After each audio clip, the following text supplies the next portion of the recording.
Vamos falar de câncer de mama? Vamos mudar o tom da nossa conversa agora? Vamos falar de um assunto extremamente sério, em que as mulheres têm que estar, independente da época da vida, muito, mas muito atentas a este assunto. Para falar sobre isso, estou recebendo o Dr. Edson Mantovani Barbosa, que é mastologista e coordenador do Departamento de Mastologia do IBCC, Instituto Brasileiro de Controle do Câncer. Seja bem-vindo, tudo bem? Bom dia, tudo jóia com você? O câncer de mama é, sem dúvida, o tipo de câncer que mais acomete as mulheres hoje em dia.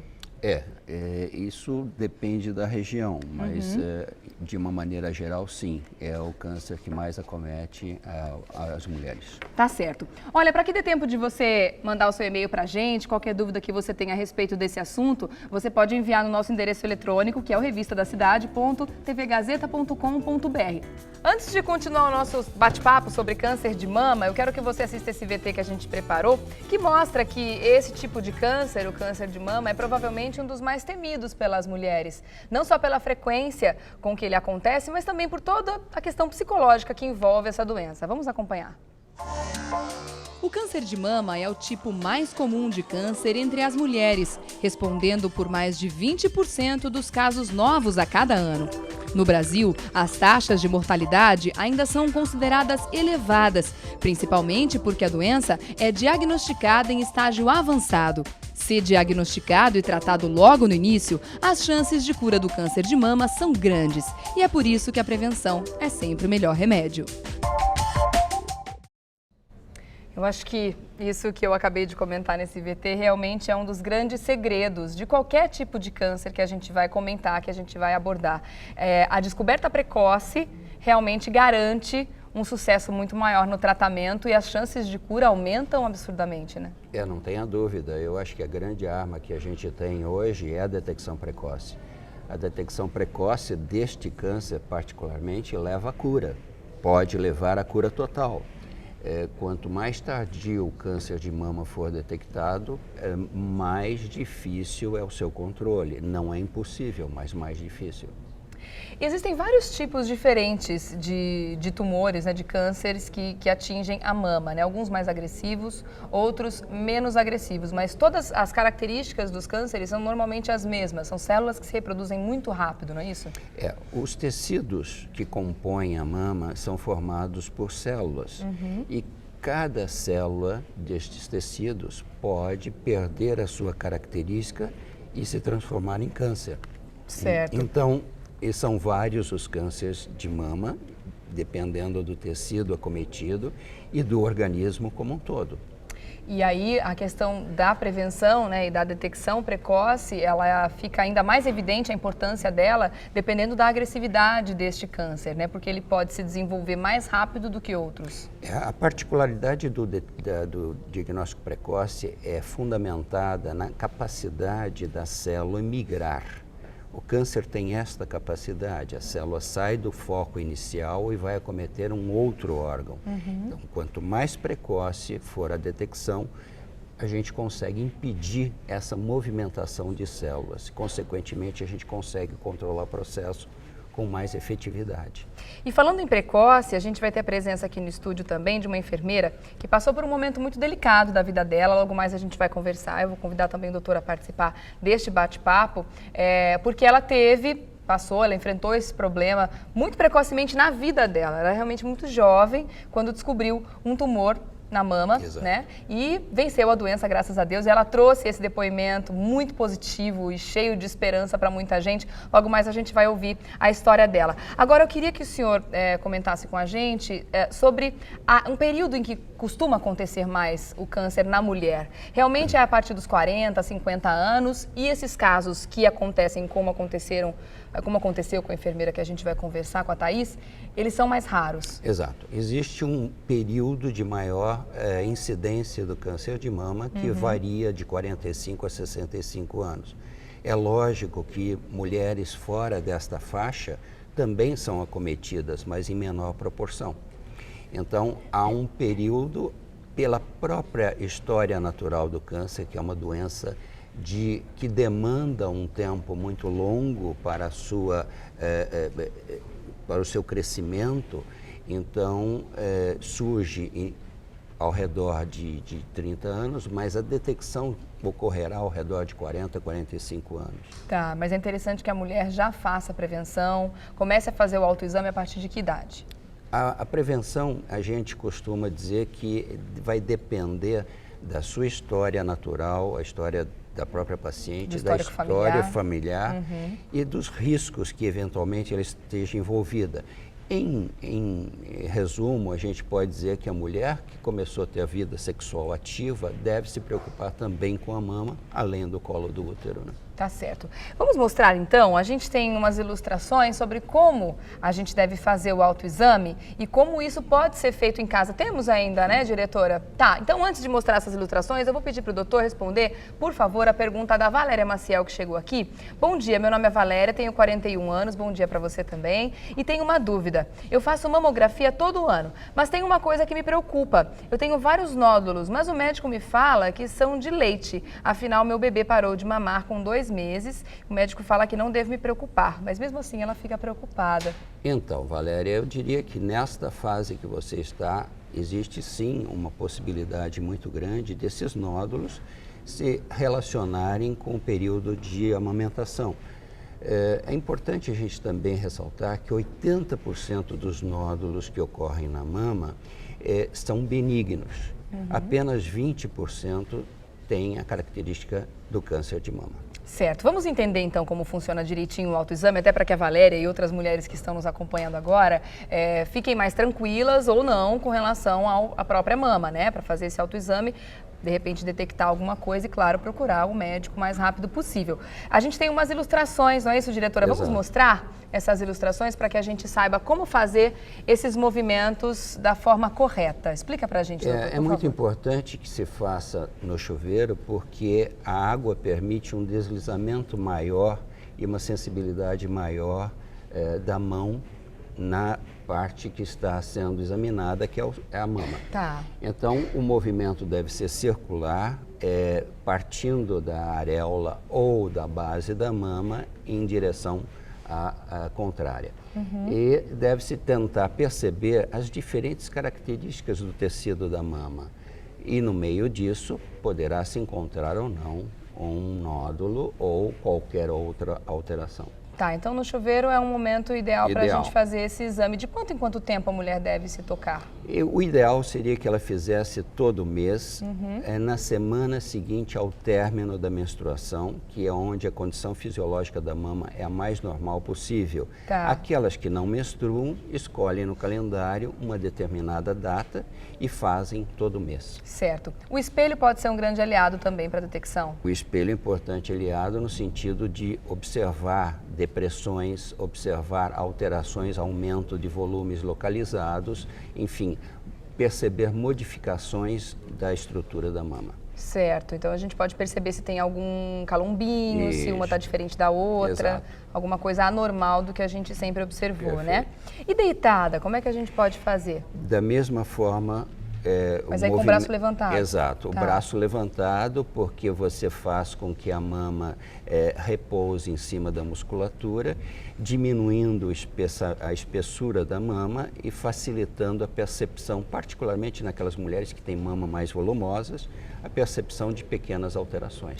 No mamilo a gente consegue observar alguma coisa também? O mamilo também permite, através da expressão, a detecção de certas secreções. Existem secreções que estão correlacionadas com câncer, mas a grande parte das secreções são secreções decorrentes de alterações benignas. Tá, então de qualquer forma isso tem que ser relatado para o Exato. médico, né? E o que a gente deve procurar no momento desses exames, quando a gente se tocar? O que a gente está procurando nesse momento? Na verdade, nós estamos procurando depressões, nodulações, alterações de volume, secreções. Qualquer dessas situações deve alertar a paciente a fazer o seu exame de rotina e procurar o especialista, que é o mastologista. A gente não deve ficar procurando algum momento de dor, porque normalmente o câncer não dói. Exato, o câncer não está inicialmente relacionado com dor. Pode existir a dor, mas não em decorrência dele. Certo. Posteriormente, a dor pode estar relacionada. Ok, agora as mulheres que têm prótese mamária, e são muitas as mulheres hoje que optaram por, né, aumentar os seios, muitas vezes, com as próteses, isso dificulta o autoexame? Não, o autoexame propriamente não, porque a prótese faz uma projeção do tecido mamário, mas dificulta sim um pouco o diagnóstico através do exame, que é o exame mais frequente e mais efetivo, que é a mamografia.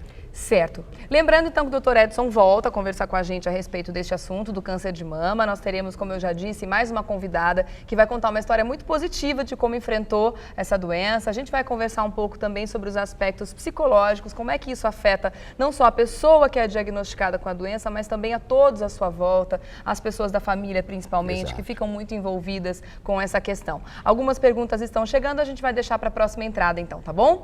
E a gente vai voltar agora a falar sobre câncer de mama. Muitas perguntas estão chegando, obrigada pela sua participação. Na medida que a entrevista vai evoluindo, a gente vai colocando as perguntas aqui, tá? Só que agora, além do Dr. Edson Mantovani Barbosa, que é mastologista e coordenador do Departamento de Mastologia do IBCC, que é o Instituto Brasileiro de Controle do Câncer, a gente está recebendo também a Thaís Lins do Prado, que é farmacêutica, corrigindo, tinha dito enfermeira, perdão. Ela é farmacêutica técnica de análises clínicas. Tudo bem? Tudo bem. Seja bem-vinda Obrigada. ao nosso programa. Obrigada. A Thaís tem uma história de muita luta, uma história muito emocionante, né? Uma história que, inclusive, claro, mexeu não só com ela, mas também com todas as pessoas da família dela, no momento em que ela foi diagnosticada com câncer. No primeiro momento, Thaís, você não quis acreditar justamente por conta da sua idade. Você era muito jovem quando você recebeu o diagnóstico, né? É isso mesmo, eu recebi o diagnóstico, eu tinha 26 anos.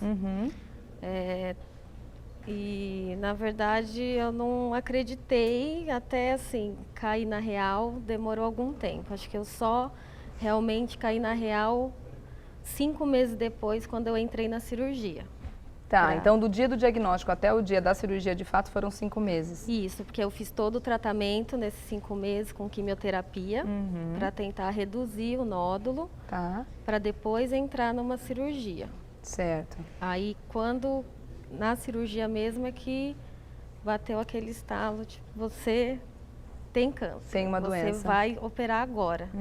E mesmo durante a quimioterapia, você sentia que a ficha não caía com relação à doença? Você não teve aqueles momentos em que a quimioterapia atingiu o seu corpo de alguma forma? Como é que você passou por esse processo? Eu senti muita dor articular, mas assim, o passar mal mesmo, eu não passei. Realmente, nenhuma quimioterapia eu cheguei a passar mal.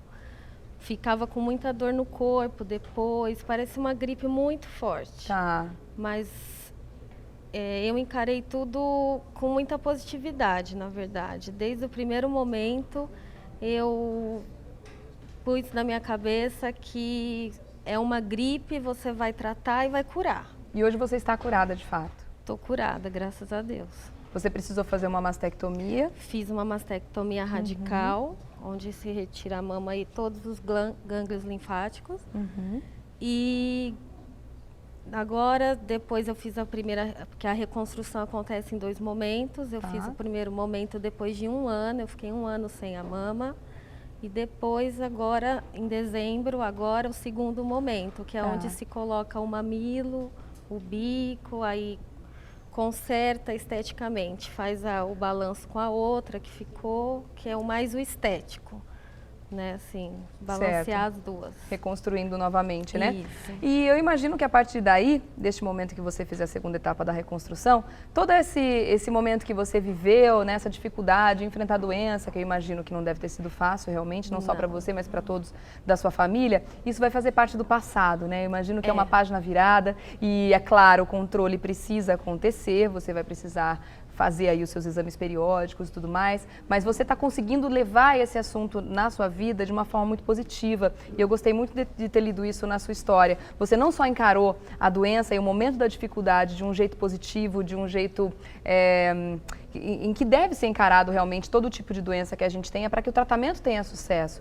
E você fez isso não só durante o tratamento, mas está fazendo agora também, não é, Thaís? O apoio da família é muito importante também, que te motiva.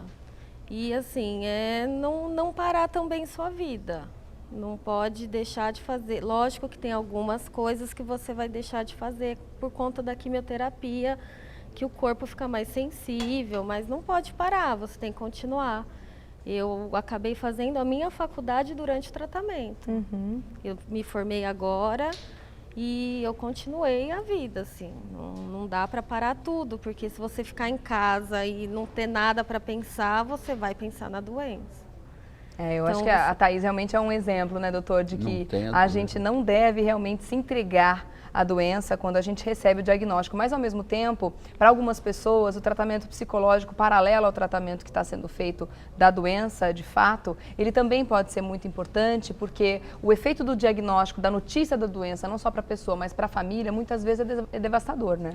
Não tenha dúvida, a Thaís colocou muito bem. Eu acho que a luta não é só da paciente, a luta é de todos aqueles que envolvem a vida da paciente, seus familiares, seus amigos, e isto dá um conforto psicológico e um estímulo de autoconfiança muito grande para a paciente poder enfrentar estes momentos que são difíceis realmente e poder ultrapassar essa barreira.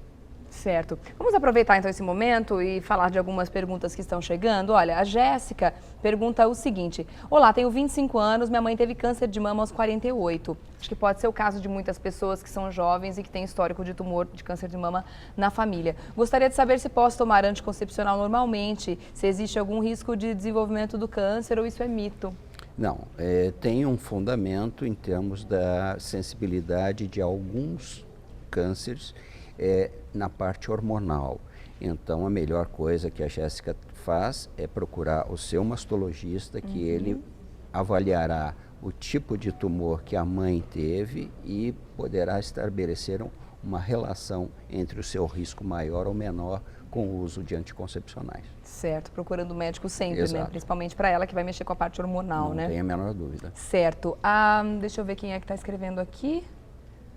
Qual é o nome dela? Que a diretora reencaminhou para mim e aí não veio o nome do e-mail. Mas enfim, eu vou fazer a sua pergunta. Obrigada de qualquer forma, você vai se identificar. Essa primeira aqui, Gláucia, ó. Olá, Regiane, adoro você e o programa. Obrigada, linda. Tenho 32 anos, tive 3 abortos e há uns 3 meses comecei a sentir umas dorzinhas estranhas na parte lateral do seio esquerdo. Tomo anticoncepcional consecutivo e as dores vêm mais quando começa uma nova cartela, como se estivesse preparando para menstruar. Pergunte ao doutor se é normal, tenho que me preocupar. Beijo para você e para a Luna. Obrigada, minha linda. Como a gente comentou agora há pouco, o tumor normalmente ele não dói. Mas podem existir alguns casos em que o tumor gera algum tipo de dor? Na fase inicial, o câncer não dói.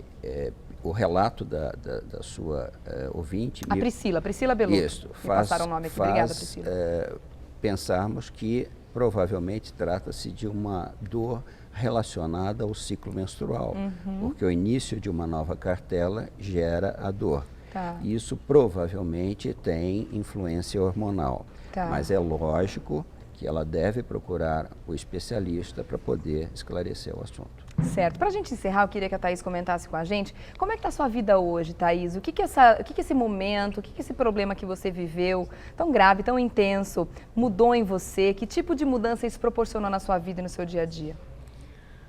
Primeiro a gente aprende a primeiro confiar em Deus e acreditar que é possível, e você começa a dar valor a outros tipos de coisa na sua vida que você antes não dava ou que dava para uma coisa que é supérflua. E hoje eu aprendi a dar valor a outros tipos de coisas, assim. E minha vida está normal, eu retornei ao meu trabalho, estou super bem, graças a Deus. A autoestima da gente também, apesar de eu sempre me sentir bem, levar o tratamento bem, depois que você faz a reconstrução, muda, você se sente melhor, sim, que é muito importante. E a vida, para mim, continua assim, normal. Voltei a trabalhar, está tudo bem. Que conselho você daria para as mulheres que estão passando por esse mesmo problema agora, independente da idade delas, uma idade mais avançada, ou se estão mais jovens, como você recebeu esse diagnóstico muito jovem? Que conselho você daria para elas? Que confiassem e não ficar ouvindo histórias. Acredite que você vai se curar, tenha fé e siga em frente com persistência e leve o tratamento como se fosse realmente uma gripe. Trate que tem as suas dificuldades, mas a gente consegue.